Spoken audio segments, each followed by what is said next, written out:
O mundo já enfrentou situações extremamente complicadas. Uma delas foi, sem dúvida, a peste negra. Eu sou Ivan Lima e venha comigo nessa.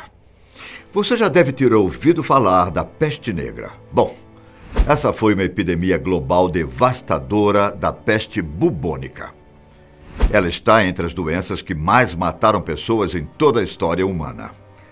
Ela atingiu principalmente o continente europeu e a Ásia a partir de meados dos anos 1300. A praga chegou à Europa em outubro de 1347 por meio de 12 navios do Mar Negro. As embarcações atracaram no porto siciliano de Messina. Muitos não sabiam, mas ali se iniciaria o maior pesadelo dos europeus e também uma das fases mais sombrias que o mundo já enfrentou. As pessoas reunidas nas docas foram logo surpreendidas de uma forma terrível. A maior parte dos marinheiros a bordo dos navios estavam mortos. Os poucos marinheiros que ainda estavam vivos se encontravam em situações de saúde complicadas. Eles estavam gravemente doentes. Aquelas pessoas se encontravam cobertas de furúnculos negros, de onde escorriam pus e sangue o tempo todo. Era uma coisa bastante complicada e um tanto medonha, podemos dizer assim. As autoridades sicilianas ordenaram às pressas que a frota do que chamaram de navios da morte fosse para fora do porto, mas já era tarde demais. Nos anos seguintes, a peste negra matou mais de 20 milhões de pessoas na Europa. Isso era equivalente a quase 1/3 da população do continente. Já pensou como seria viver cara a cara com a morte, vendo seu país sendo devastado pouco a pouco? Bom, isso era algo temido. Mesmo antes dos navios da morte chegarem ao porto de Messina, vários europeus já teriam ouvido os rumores sobre uma grande pestilência. Essa estava traçando um caminho mortal através das rotas comerciais próximo ao Extremo Oriente. A doença já teria atingido de fato a China, Índia, Pérsia, Síria e Egito, no começo dos anos 1340. Mas os europeus não estavam preparados para encarar a terrível realidade da peste negra. Eles não sabiam o que estava prestes a acontecer com o seu continente inteiro. E, é claro, pessoas próximas a cada um. A doença atingia todos, tanto homens quanto mulheres. E isso foi escrito pelo poeta italiano Giovanni Boccaccio. Segundo ele, no início da doença, certos inchaços, fossem na virilha ou sobre as axilas, aumentavam de tamanho, chegando a medir o de uma maçã, por exemplo. Esses inchaços vinham acompanhados de uma pequena ferida, que parecia um furúnculo. Como falamos antes, sangue e pus saíam com frequência desses inchaços estranhos, que assustavam cada vez mais as pessoas. Os dias passavam e outros sintomas ainda mais desagradáveis surgiam. Febre alta, calafrios, vômitos, diarreia e dores terríveis deixavam as pessoas totalmente desconfortáveis. Pouco tempo depois de todos esses surgirem, vinha então a morte. A peste negra era aterradora e indiscriminadamente contagiosa. As pessoas podiam ser contagiadas com apenas um toque das roupas. Isso segundo Boccaccio. Segundo ele, parecia comunicar a doença ao tocador. Essa doença era também terrivelmente eficiente. As pessoas podiam dormir perfeitamente saudáveis, não sentindo nada, para amanhecerem mortas no dia seguinte. Levou um tempo para compreender a peste.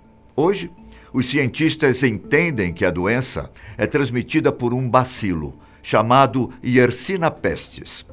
Esse germe foi descoberto no final do século XIX por Alexandre Yersin, um biólogo francês. A partir daí, abriram-se as portas para estudos mais avançados. Estudiosos descobriram que o bacilo é capaz de viajar de pessoa para pessoa de maneira pneumônica ou pelo ar. Além desse método, a peste podia ser passada para as pessoas por meio das picadas das pulgas ou contato com os ratos infectados. Um pouco depois de atingir Messina, a peste negra se espalhou para o porto de Marselha, na França, e o porto de Tunis, no norte da África. Com isso, logo chegou a Roma e Florença, duas cidades no centro de uma elaborada rede de rotas comerciais. Era aí que nascia o perigo maior, pois eram cheias de pessoas o tempo todo. Em meados de 1348, a peste negra chegou a Paris, Bordeaux, Lyon e Londres. Cada dia que passava, o pesadelo se espalhava mais pelo continente europeu, matando cada vez mais pessoas. Hoje em dia, conseguimos ver melhor o quão sombrio foi essa sequência de eventos aterrorizantes, mas compreensível. Em meados do século XIV, no entanto, parecia não haver uma explicação racional para isso. Ninguém sabia na época como a peste era transmitida de um infectado para o outro. Com isso, as pessoas ainda não sabiam como prevenir a doença ou como tratá-la, caso já estivessem infectadas. De acordo com um médico, a morte instantânea ocorria quando o espírito aéreo, que escapa dos olhos do homem doente, atingia a pessoa saudável que estava perto e olhando para o doente. Na tentativa de lidar com a peste, os médicos se baseavam em técnicas bastante rudes e nada sofisticadas. Uma dessas técnicas era o derramamento de sangue e fervura, o que é bastante perigoso e nada higiênico. Outra prática comum era alguma envolvendo superstição, como a queima de ervas aromáticas e banhos de água de rosas ou vinagre. Como podemos imaginar, não deram certo. Enquanto isso, em pânico, as pessoas saudáveis faziam o que podiam para evitar qualquer tipo de contato com os doentes, pois já começavam a desconfiar da contaminação por meio do ar. Os médicos da época se recusavam a ver pacientes. Os padres se recusavam a fazer qualquer tipo de manifesto religioso pelos mortos. E os lojistas fechavam suas lojas. Diversas pessoas assustadas começaram a fugir para as cidades no interior. Vendo a quantidade de mortos, podemos perceber que isso não foi tão eficaz. A doença logo atingiu vacas, ovelhas, cabras, porcos e galinhas. Assim, as pessoas nos campos ficaram ainda mais expostas à peste. De fato, diversas ovelhas morreram e uma das maiores consequências da peste negra foi a escassez de lã na Europa. Muitas pessoas desesperadas em busca de salvação até abandonaram seus entes queridos. Foi a época de maior individualismo no continente, pois cada um buscava a sua própria forma de sobreviver. Como muitos não compreendiam a biologia da doença, muitas pessoas acreditavam que tudo aquilo era um tipo de castigo divino, ou seja, Deus estava punindo as pessoas por alguma coisa. Talvez fosse uma ira divina por causa dos pecados como ganância, blasfêmia, heresia, fornicação e mundanismo. Essa era uma das explicações usadas por quem seguia algum tipo de religião. Seguindo a lógica, as pessoas acreditavam que a única maneira de superar a praga era ganhando o perdão de Deus. Parte da sociedade acreditava ainda que a maneira de fazer isso era expurgar suas comunidades de hereges e outros causadores de problemas. E foi por isso que milhares de judeus foram massacrados em 1348 e 1349. Parte das pessoas enfrentaram o terror e a incerteza da terrível epidemia, atacando seus vizinhos de todas as formas. Por outro lado, outras optavam por se voltar para dentro, se preocupando com as condições de suas próprias almas. Era um tipo de resguardo para se redimirem com Deus, digamos assim. Alguns homens da classe alta juntaram-se a procissões que viajavam de cidade em cidade e participavam de exibições públicas de penitência e punição. Eles se torturavam na frente das pessoas, se auto-chicoteando com fios e pedaços de couros.